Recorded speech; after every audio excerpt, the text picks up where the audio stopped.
niveau économique, c'est vraiment très bien de faire consommer tout ce que l'on produit sur l'exploitation, c'est là qu'on se retrouve le mieux. Et également, pour être sûr de la qualité de ce que l'on donne aux animaux. Je dirais que les deux sont réunis, économie et qualité. Alors que les charges ne cessent d'augmenter ces dernières années, et même plus particulièrement ces dernières semaines avec la guerre en Ukraine, la question de l'autonomie est au cœur des réflexions pour les agriculteurs. Autonomie alimentaire, autonomie énergétique, je me rends donc chez la famille Bourneuf pour voir avec eux ce qu'ils mettent en place sur leur exploitation. Alors l'exploitation, donc moi j'ai rejoint maman et Sébastien donc au 1er janvier 2018, c'est qui nous a permis d'augmenter la SAU. Donc on a une SAU de 455 hectares, 620 bovins sur l'exploitation.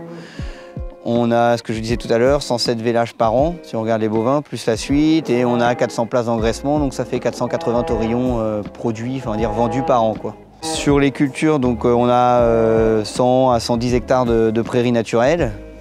Donc globalement, il faut compter, nous on compte comme ça, 1 hectare par vache.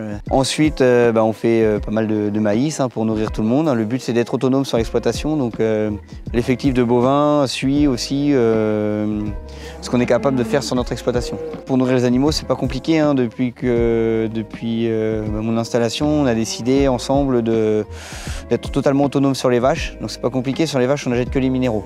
L'énergie on l'apporte avec notre blé.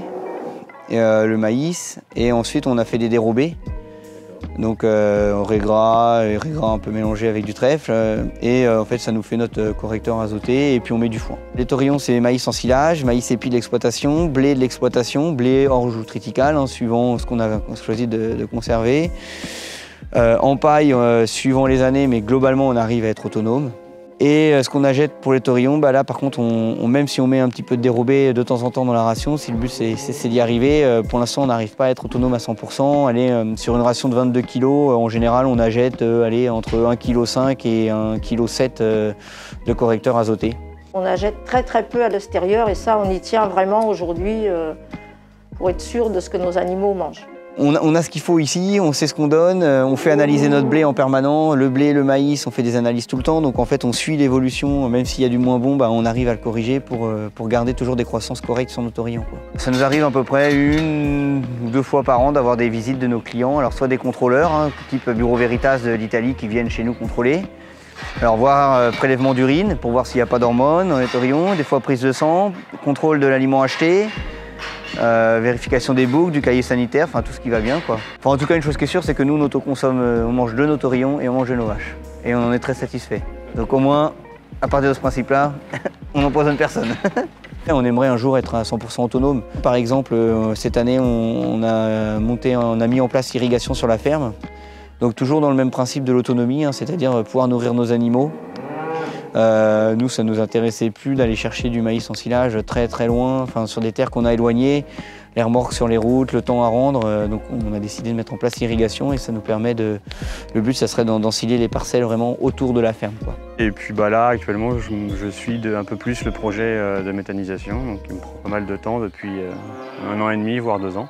Où l'idée c'était d'être autonome au maximum. Qu'est-ce qu'on en attend? Des économies d'engrais, une meilleure gestion des déchets, des déchets donc, ce qu'on appelle des fumiers, avec une répartition de l'azote et du phosphore et de la potasse qu'on pourra mettre différemment. Faire de l'épandage chantonne aussi, notamment via aussi ce réseau d'irrigation qui vient d'être mis en place cette année. Et puis aussi avec toutes les problématiques de carbone qu'on peut entendre, si ça peut aider et rendre la France plus autonome en énergie, je pense que dans le contexte actuel, c'est un peu notre conscience qui parle, mais c'est toujours intéressant, quoi.